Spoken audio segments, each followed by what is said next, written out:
Threshold number 4, written by Keith Giffen, art by Tom Rainey and Phil Winslade. Last issue, there's like 7 plots. They find out that Call's Green Lantern battery is somewhere on the planet, and they need to go get it. And by they, I mean everyone. So this issue picks up somewhere on the outer regions of the Tenebrian Dominion, and all of the guards are being attacked, and they're hopelessly outmatched. They have no idea how to stop this thing. And they show a giant ship crashing through their defenses, I guess. It's in space, but it just looks like a giant ring of machinery. But to cut a long story short, it's Brainiac's ship. Like, for anyone who knows what it's a giant skull. It's Brainiac's ship. So then we cut back to Tolerance, where Stealth is being followed by that one girl in the bar from last issue, Ember. And as she's trying to follow, Stealth gets the upper hand, just being like, "Why are you following me?" And she's like, it's because you're the longest competing contestant on the show." And she's like, "So, what does that matter to you?" She's like, I wanted to pick up some few tips from you.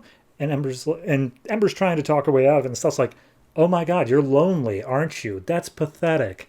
And then we don't get back to them. So all of a sudden, Call is talking to Star Hawkins and his robot wife, which they clarify in this issue that this is a normal, like, helper robot that people have, but Hawkins uploaded his ex-wife's personality into it because he didn't want her to be able to rest in peace or something, so they just hate each other. It doesn't really come up, but I just wanted to mention that. So they point out the slug guy, his home is where they know that his battery is, and the robot's like, "Yeah, no, I went in there and pretended I was cleaning staff and he didn't even notice." And they're keeping it inside a warehouse that's within folded space inside of his penthouse. So they're trying to figure out how to get in there, and Hawkins throws out the idea of Imskin technology, which apparently means the word shrinking. So there's that. Meanwhile, K-Rot and his crew, who were hired to get the battery, are like, "Well, there's no way we could possibly get into Adonis's place, even if we know it's in there. What are we supposed to do?" And the one girl on the team is like, "Oh, there's a servant entry. We can get in there." And K-Rot's like, "Nice, awesome, maybe we can do this." And then we cut to Adonis, who's being told by some upper person in the Tenebrian Dominion, like, "Hey, we are going to basically give up a little bit of our dominion to a mysterious benefactor, and it's going to be exactly where your penthouse is. So we're just going to give you the fair warning that you need to evacuate." And he's just like, "Oh man, but I like this house." And he's like, "Okay, well, you normally wouldn't even get a evacuation notice. We're giving it to you because you're somewhat useful." And he's like, "Fair enough. I'll go down and take the summer home." So he starts leaving. Meanwhile, we see the robot wife has Jediah shrunken down and hiding in her hair, and she's making her way into Adonis's building. Meanwhile, she sees another robot, a service droid, that is coming up as an organic host. And he's like, "Wait a minute, organic? That doesn't make any sense. Scan it. Who is it?" And she's like, "Oh, it looks like a giant rabbit." And Jediah's like, "Oh, that's K-Rot. He threw me against that blue beetle last issue. I'm going to beat him up. Get me close to him. I'm going to beat the crap out of him." So they pass each other in a hallway. Jediah jumps over onto K-Rot and it's just like, "Hey, K-Rot, I'm going to beat your brains out of your ears." And he manages to get them shoved into a closet on the hallway so they can K-Rot can decloak, and Call can grow again. And he starts threatening him and just being like, "Hey, man, I thought you were dead. I'm sorry. I didn't mean it. I mean, you're an old friend of mine." And he's just like, "Oh yeah, try again." And K-Rot reveals, like, "I know where your power battery is. It's somewhere in here. We got hired to get it." And Jedi's like, "Yeah, that's what I'm trying to get here too. But you're getting paid for this? Like, dude, you're awful." And he's like, no, we're not stealing it. We're not stealing the power battery. We were just told to move it away from here for some reason." And Call's like, "That doesn't make any sense. Why would someone want to just moved?" And then all of a sudden the robot is like, "Hey guys, you two decloaked, and that set off literally every alarm in this building. So we're in trouble.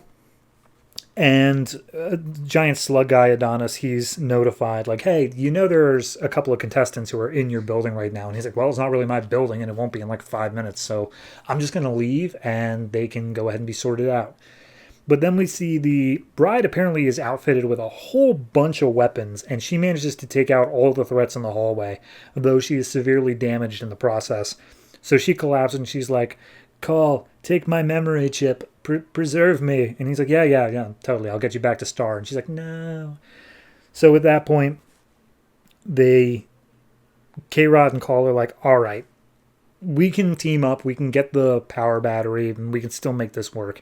So they go and they find the slug guy who's about to hop on his transport out of there. And we see something land on slug guy's head. I should name him. It's Adonis. His name is Bleeding Adonis. The slug guy looks around, sees K-Rot, and literally all of his men just open fire on K-Rot. And he's like, crap, I didn't think all of them were loaded. And as Adonis is saying, man, he threw something at me, but I don't see anything. What's going on? Call unshrinks, and he's like, it was me. Now I'm going to strangle you for what you did to me. You got my power battery. Where is it? And he's like, dude, how dare you touch me? You're filth, and I'm Adonis. Get out of here. So they start fighting each other, and they manage to get the slug thrown out of the transport. They land back on the rooftop, and Call says, all right, tell me where my power battery is. And he's like, dude, it's not going to matter in like 10 seconds. And all of a sudden, there's this blinding flash of light, and he's like, I was hoping to be away by the time this happened, but oh well. And all of a sudden, the penthouse building and all the surrounding buildings just disappear from the center of this city. And we see Brainiac's ship flying away as he has bottled this city from tolerance. And yeah, he's just kidnapped everyone there, because that's what Brainiac do. Okay, I appreciate that we're really just focused on the singular plot of we need to get the power battery back.